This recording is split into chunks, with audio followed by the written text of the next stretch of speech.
Horror कहानियां थी। खून का बदला। अपनी जिंदगी भर की कमाई लगाकर सुमन और अखिल ने एक छोटा सा नया घर बनाया था, लेकिन उस घर में आने के बाद उसके साथ क्या हो सकता था, इस बात का अंदाजा उन दोनों को था ही नहीं। अभी इस घर में आए हुए उन्हें 2 दिन भी नहीं हुए थे। एक शाम जब अखिल घर में नहीं था तो किचन में खाना बनाते वक्त सुमन को ऐसा लगा जैसे किचन की दीवार के पीछे से किसी के बात करने की आवाज आ रही थी। कौन हो सकता है यहाँ पर? इतना धीरे धीरे कौन बात कर रहा है? सुमन दीवार से कान लगाकर बात सुनने की कोशिश करती है, लेकिन उसे कुछ सुनाई नहीं देता। तभी अचानक घर की लाइट चली जाती है और दरवाजे पर जोर जोर से दस्तक देने की आवाज आती है। सुमन दरवाजे की तरफ दौड़ कर जाती है, लेकिन दरवाजा खोलने से पहले कोई आवाज उसके कान में धीरे से सुनाई पड़ती है।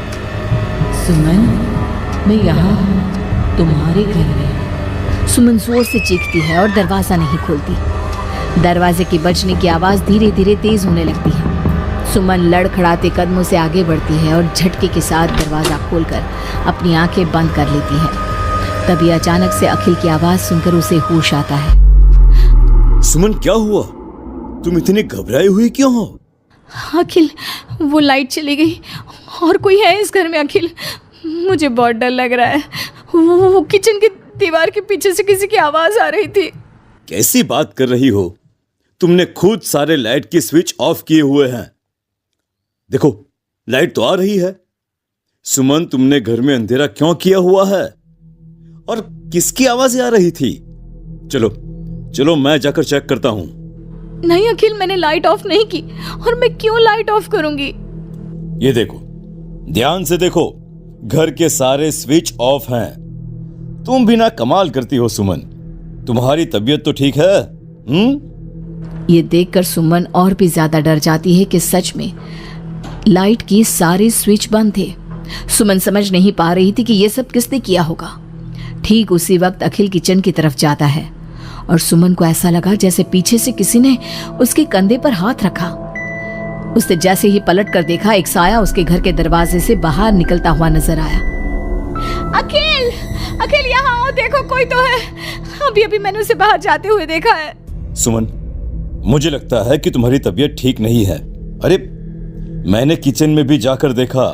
पास वाले घर में जो लोग हैं ना, उनसे बात करने की आवाज आ रही है। एक काम करो, तुम जाकर आराम करो, मैं खाना खुद परोस कर खा लूंगा। ओके? तुम बेडरूम में जाओ। जाओ।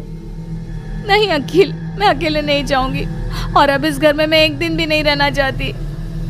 थोड़ी देर के बाद सुमन और अखिल दोनों ही बेडरूम में जाकर सो जाते हैं।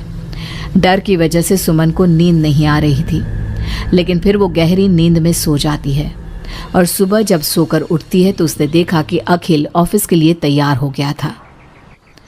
अखिल, आप कहाँ जा रहे हैं? मुझे इस घर में अकेला छोड़कर आप कहीं नहीं जा सकते। देखो सुमन, मेरा ऑफिस जाना बहुत जरूरी है। कल तुम ऐसे ही डर गई थी। अब परेशान मत हो और मैं ब्रेकफास्ट बाहर कर लूंगा। ओके? जब तुम्हारी तबीयत ठीक लगे तो तुम खाना बनाकर खा लेना। और हाँ, अगर तुम कहो तो मैं तुम्हारे लिए बाहर से खाना भिजवा दूं। नहीं अखिल, उसकी कोई जरूरत नहीं है। मैं अपने लिए खाना बना लूंगी, लेकिन मुझे डर लग रहा है। डरने की कोई बात नहीं है। अभी मैं चलता हूं, तुम अपना ख्याल रखना। चलो, गुड बाय। अखिल के जाने के बाद सुमन बाथरूम में नहाने के लिए चली जाती है और शावर ऑन करती है। नहाते नहाते सुमन को एहसास होता है कि शावर से पानी की जगह खून गिर रहा था। उसने घबराकर सामने लगे मिरर में देखा और ये देखकर उसके पैरों तले जमीन खिसक गई कि वो पूरी तरह सर से पैर तक खून में भीग चुकी थी। सुमन भागकर बाहर आती है। उसे अपने घर का पूरा फर्नीचर जला हुआ नजर आता है और उसके ठीक सामने खड़ी हुई थी एक औरत जिसने दुल्हन के कपड़े पहने हुए थे। उसके चेहरे पर लंबा सा घूंघट था और उसके शरीर से खून टपक रहा था। कौन हो तुम और क्या चाहती हो मुझसे? यहाँ क्यों आई हो तुम? मैं तुमसे तुम्हारा पति चाहती हूँ। मुझे अपना पति दे दो और मैं वापस चली जाऊंगी। लेकिन मेरा पति? अखिल, मेरा मतलब तुम्हें मेरा पति क्यों चाहिए? हमने क्या बिगाड़ा है तुम्हारा? तुमने नहीं, हर सुहागन औरत मेरी दुश्मन है, और जब भी मेरी आंखों के सामने कोई औरत अपने पति के साथ नजर आती है तो मैं उसे जिंदा नहीं छोड़ती। लेकिन तुम ऐसा क्यों करती हो? और प्लीज मैं तुम्हारे आगे हाथ जोड़ती हूँ, तुम मुझे और अखिल को जाने दो। हम दोनों हमेशा के लिए ये घर छोड़कर चले जाएंगे। अब ऐसा नहीं हो सकता। एक बार जो इस जमीन के आसपास से गुजर जाता है उससे फिर हमेशा के लिए मेरे साथ इस जमीन के नीचे मेरी दुनिया में चलना पड़ता है। और तुमने इस जमीन के ऊपर अपना घर बनाकर अपनी दुनिया बसाने की कोशिश कर ली। अचानक से वो औरत सुमन को उसके बाल पकड़कर जमीन पर घसीटने लगती है। सुमन दर्द से जोर जोर से चीखती है, लेकिन उसकी आवाज उसके घर की दीवारों के अंदर दब कर रह जाती है। अब बाकी दूसरी औरतों की तरह मैं तुम्हें भी इस घर की दीवारों के नीचे दफन कर दूंगी और तुम्हारे पति को हमेशा के लिए अपना पति बना लूंगी। जानती हो, मेरी भी शादी हुई थी, लेकिन शादी के ठीक बाद मांग में सिंदूर भरकर मेरे पति ने गला घोट कर मेरी हत्या कर दी और इस जमीन के नीचे मुझे गाड़ दिया। बस तब से मेरी आत्मा यही भटक रही थी। मुझे भी सुहागन बनना है, मुझे भी पति चाहिए। छोड़ दो मुझे प्लीज, मुझे जाने दो।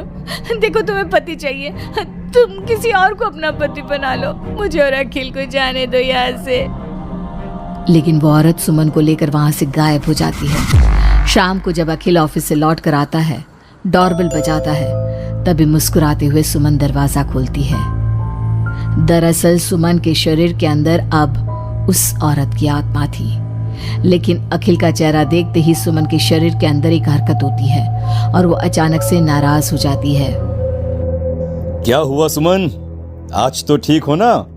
तुम्हारी तबीयत भी ठीक लग रही है आज तो। गुड। मुझे नहीं पता था कि तू आने वाला है यहाँ, वरना तो मैं तेरी मौत का सारा इंतजाम करके रखती। क्या हुआ? अब मेरी बात का जवाब नहीं दोगी क्या? नाराज हो मुझसे किसी बात पर? हाँ? ऐसी तो कोई बात नहीं है। जाओ, डाइनिंग टेबल पर तुम्हारा फेवरेट खाना लगा दिया है, जाकर खा लो।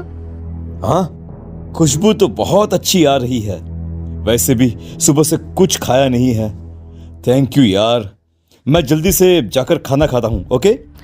अखिल जैसे ही खाने की कटोरे का ढक्कन हटाता है तो वो हैरान रह जाता है कि वहां पर सुमन का कटा हुआ हाथ था। उसमें पहनी हुई चूड़ियों से वो सुमन के हाथ को पहचान जाता है। खाने की जगह सुमन के शरीर के छोटे छोटे टुकड़े काटकर उस आत्मा ने अखिल के सामने परोस दिए थे। अखिल घबराकर वहां से भागने लगता है। तभी सुमन के शरीर में मौजूद वो आत्मा अपने असली रूप में आकर अखिल के सामने खड़ी हो जाती है। कौन हो तुम?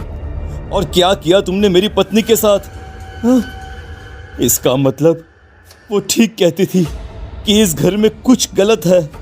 कहाँ है मेरी सुमन?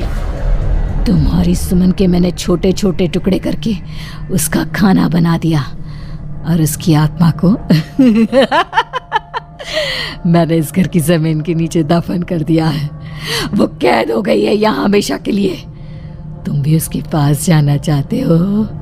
मगर क्यों किया तुमने ऐसा? क्या दुश्मनी थी तुम्हारी और मेरी पत्नी?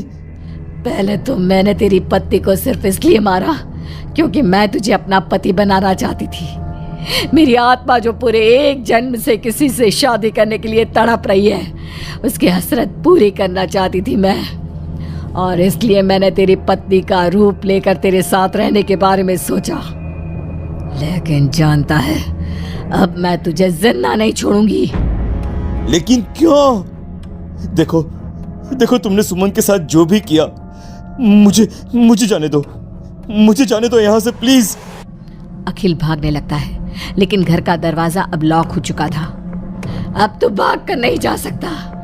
मेरे हाथ तेरे खून से रंगने के लिए बेचैन हो रहे हैं। मेरा गला सूख रहा है, अब उसकी प्यास तेरे खून से ही बुझेगी। अरे लेकिन क्यों? तुम्हारी आखिर मुझसे दुश्मनी क्या है?